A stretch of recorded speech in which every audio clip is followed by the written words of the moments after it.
like we saw with the nitrogen cycle, phosphorus also has organic forms of phosphorus and inorganic forms of phosphorus moving through the cycle.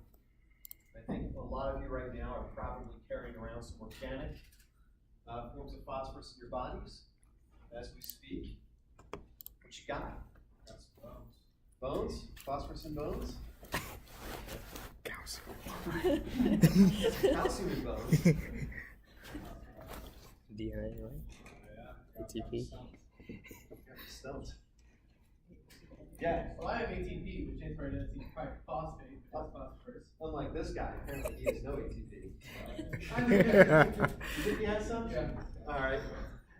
So apparently ATP is one of those important things in biology. It keeps us moving around. It's on the move. I think some of you got those phospholipid bilayers going on in your cells. Just a few. And you've got some phosphate chains on your DNA. So you've got your organic phosphorus. It's kind of useful for being alive. There's some phosphorus in bones? All right, good to know. What form? I don't know. I'm skeptical.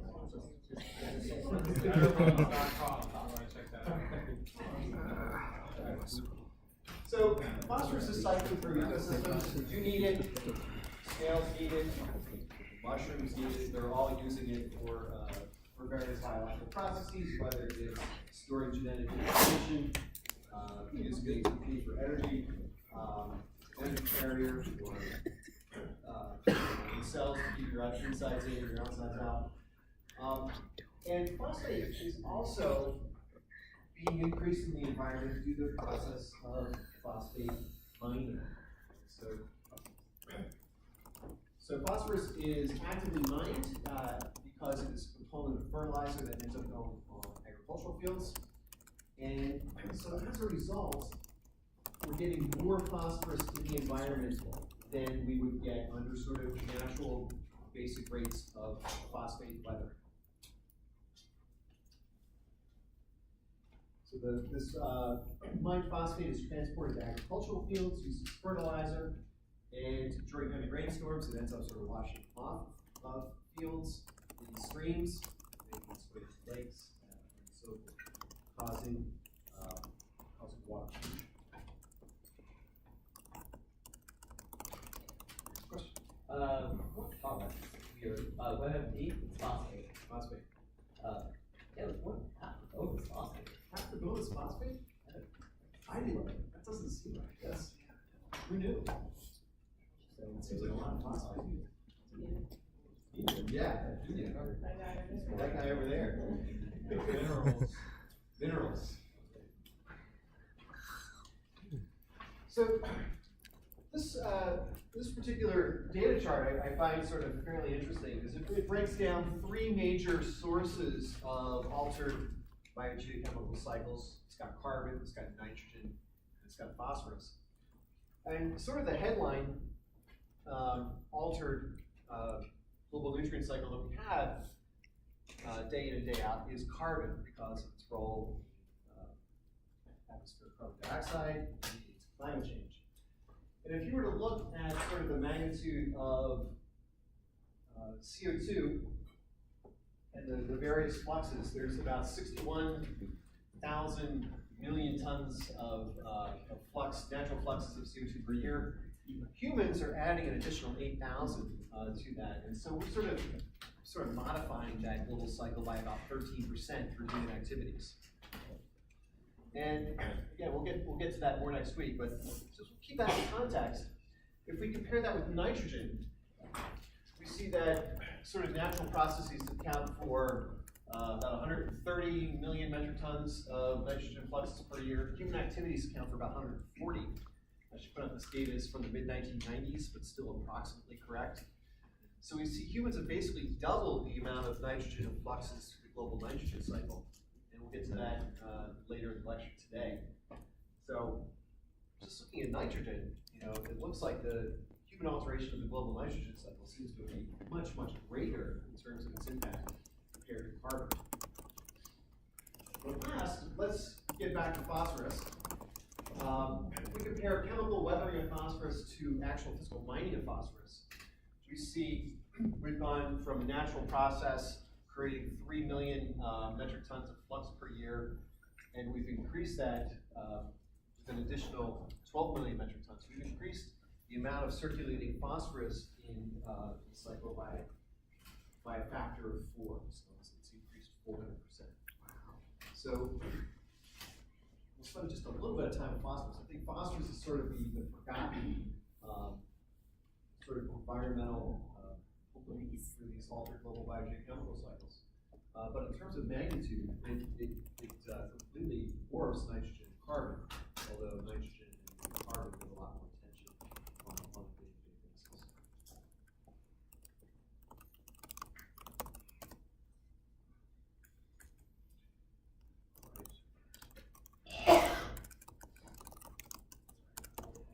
So here's some data on phosphorus.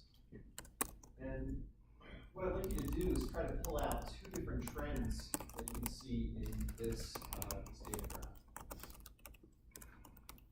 Trend to discuss.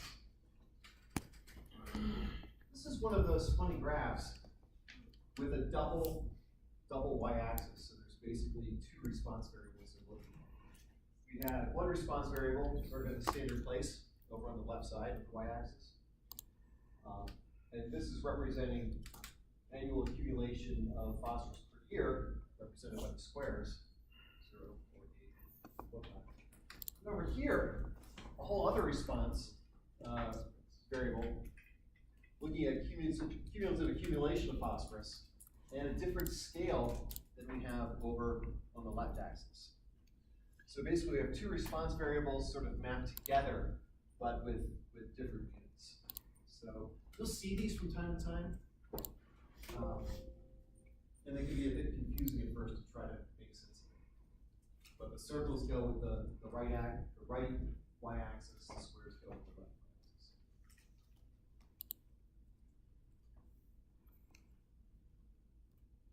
What's going on?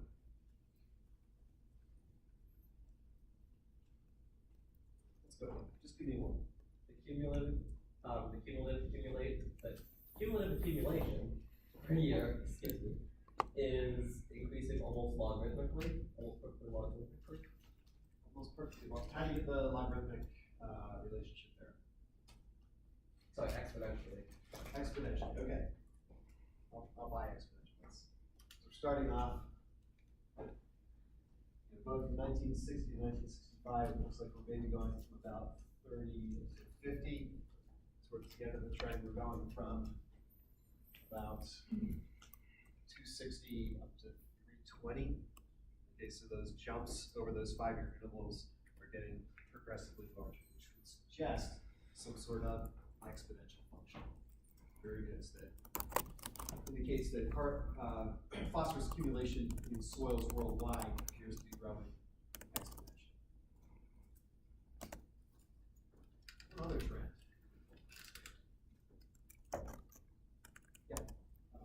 Annual accumulation has been increasing.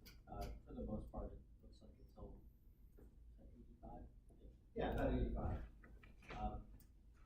But other than that, I mean, it's generally increasing as well, which I think makes sense. If the cumulative accumulation, like if it just keeps accumulating, it's not going anywhere. But each year, the amount that we're accumulating is increasing. So bonus question, and you can defer if you want to pass it on to someone else. Why do you think that beginning around 1980, 1985 is sort of flattened out? You're not going to get the information from the graph. Yeah, I think I would have to guess that maybe regulatory laws started to put into effect, because those laws may have been amended and fixed. Okay, that's a great hypothesis because, as we had that increase in phosphorus, there's, eventually once you get to sort of a problem point, you end up getting some sort of regulatory response, which could lead to sort of that peaking and sort of flattening out. At the same time, there could be voluntary compliance on the part of farmers to try to limit the amount of phosphorus in lands because of, the intent to reduce source pollution, either limiting the amount of phosphorus or increasing buffer zones where they have natural vegetation between farmers and streams and lakes. That's a reasonably good guess. I don't know the answer, but that would be sort of my guess as well as why it's sort of flatten out rather than.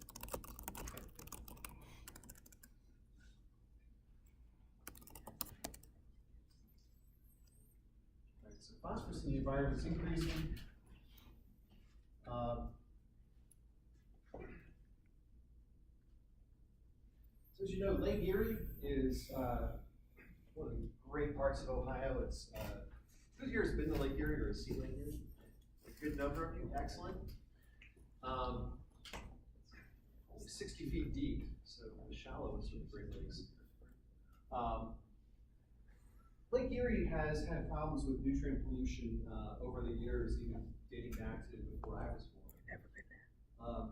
And what I'd like to do right now is sort of do a quick exercise in terms of phosphorus loading or phosphorus accumulation in Lake Erie.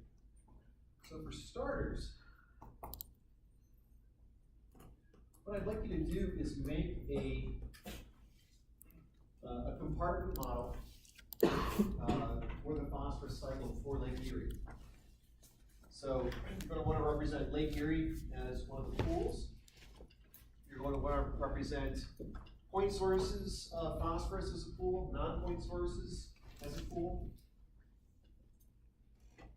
The atmosphere as a pool.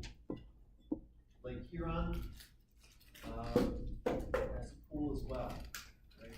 And just a quick reminder, this is Lake Huron up here for your geography lesson. So we do have water coming from Lake Huron into Lake Erie, and with it brings the phosphorus. So go ahead and just sketch out what a phosphorus model, a phosphorus cycle model would look like for this specific area.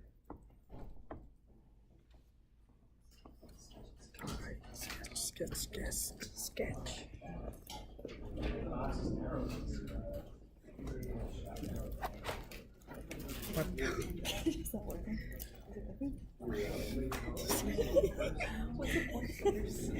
You see that? See there's a problem? Violence! Oh my goodness. Point source is where the rain comes from, the phosphorus comes from?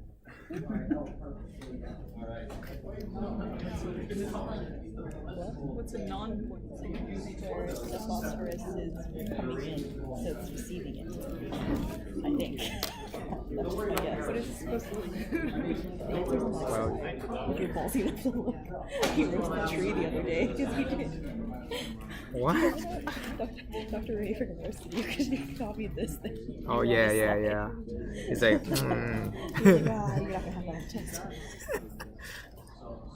I accidentally moved to the next slide. Oh, It wasn't okay. my intention. That makes sense.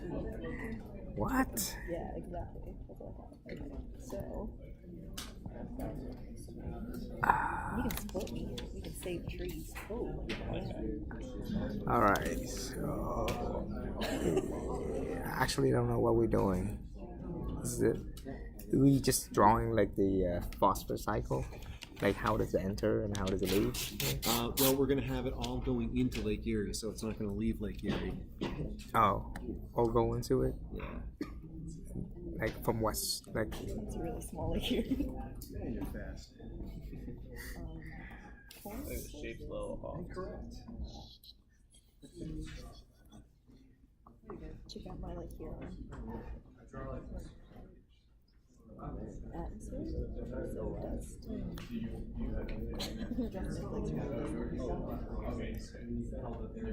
reservoir, point source, point source, atmosphere dust. Dude, that is a terrible box. These two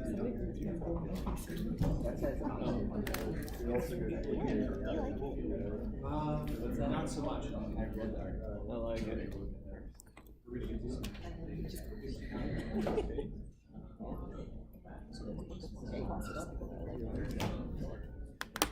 Use your resources. Yeah, it's wow, I wonder how I spelled that. Ooh, yikes.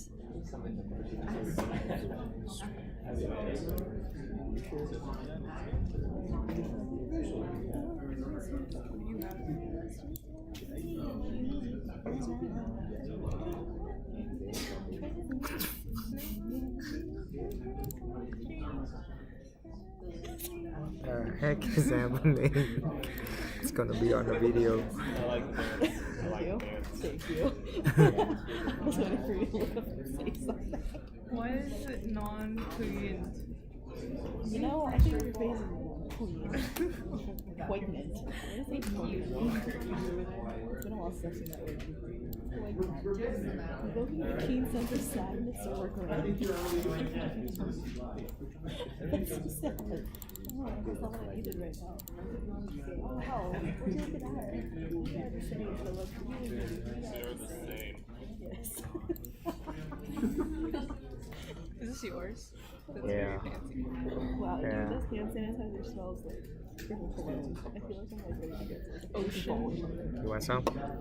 It's full of phosphorus nitrogen. Oh, really? I don't think so. Share the No, guilt. can I see this? Only 68% alcohol. Yeah. It's not. It's not enough? 70%. It's not enough. It's not enough meth. You're just contributing to the current. Why? Yeah, don't take any of it out here. You can smell it. Why? You had two more.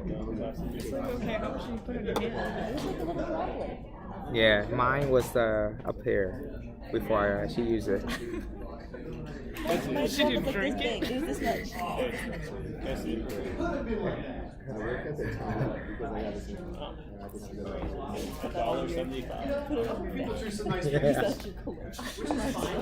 You know, I didn't draw nice pictures because I'm use my time very But the fundamental components of your diagram should include the following 4 bits. You should have Lake Erie, and you should have your point and non-point sources of pollution, Lake Huron and the atmosphere, all of which should have arrows showing phosphorus moving from each of those various pools into Lake Erie. So, approximately what your finished model should look like. But now that we know, we've sort of sketched out the rough dynamics of how it's all connected, we can actually go and take the next step and look at actual data and sort of calibrate our models with information. So yes. Are there any ways that phosphorus leaves Lake Erie? There are ways that phosphorus leaves Lake Erie. The 2 ways it'll leave Lake Erie is it'll eventually go and settle on the bottom and become part of the sediment, and over geological time get converted back into phosphate rock. And a little bit of it's going to leave through and go into Lake Ontario. But a lot of it is going to end up residing in Lake Erie, getting stuck there. So what I'd like to do,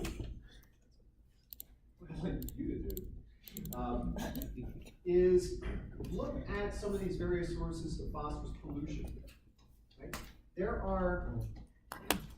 There's information here about point sources and non-point sources, atmospheric contributions, phosphorus coming in from Lake Huron.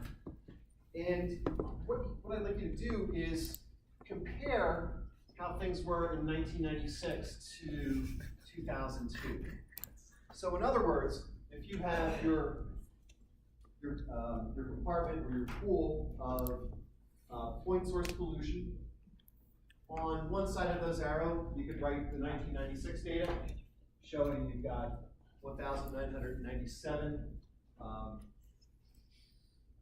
let's see what units are here.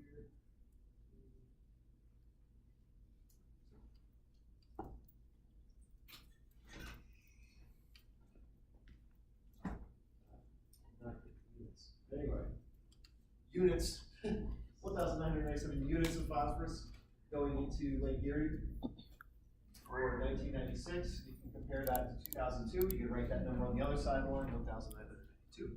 Go ahead and calibrate out your model to show those inputs, just for 1996 and 2002. Sort of skip the data in between.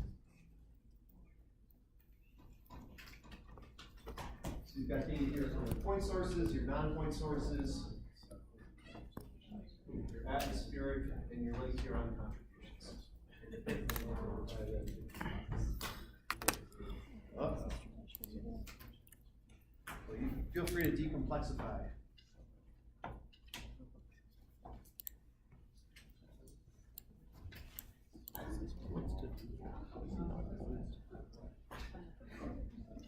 So we're just comparing these two sources. We don't worry about the.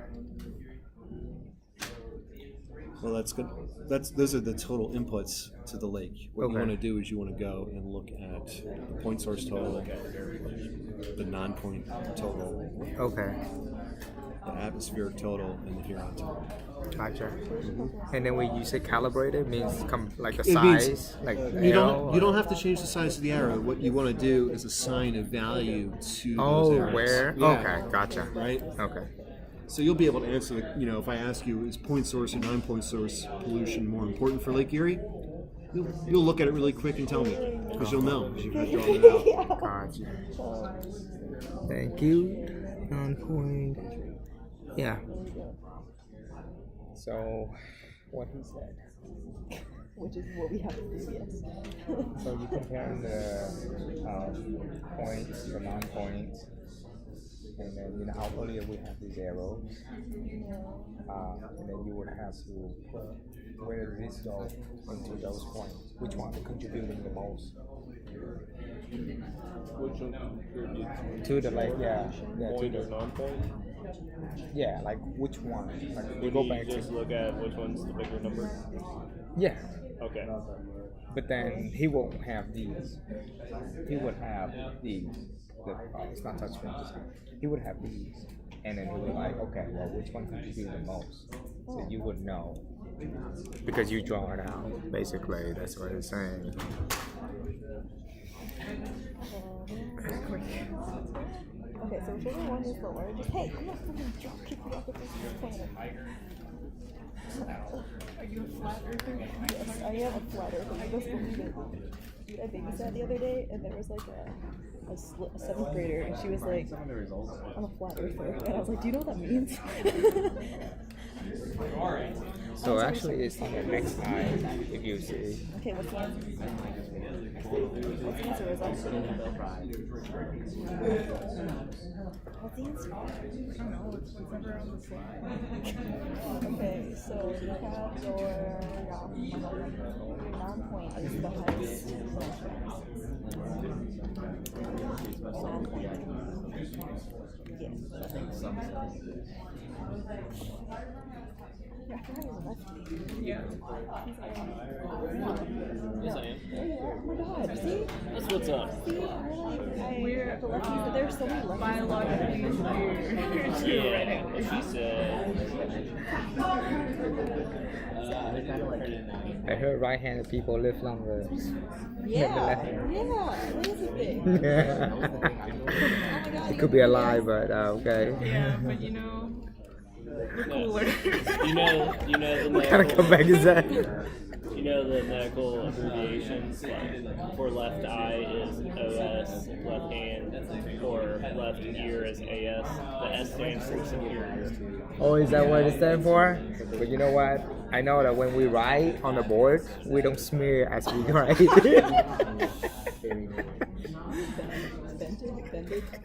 The struggles of the left hands, lefties. In English, And but A3, and then AD for right ear. The D stands for gum. Oh, is that what it stands for? That's exactly what it stands I for. looked it up, it's true. Well, Scientific literature supports that statement. okay, well. Oh well. But you know, not all right-handed are created equal. what are you Right? saying? I'm just kidding. I was like, where's he going with this? I don't I figure know. out where we're going with this too. I don't know. That's a rabbit hole right there. No. Okay. No more Mariah Carey. I heard it once on the radio. That's enough for the whole season. What? That's like the only Christmas Carol you play, and then you play it on repeat. Probably not. I'm not that friend.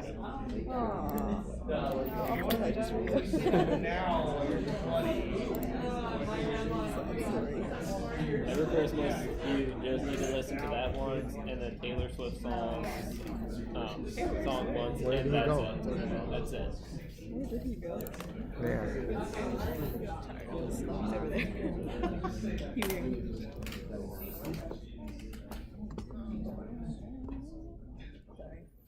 Sorry, I know you're gonna Who is this? shake me. No, no. Okay, stop. I feel like a Michael Bublé song. I wanna go home.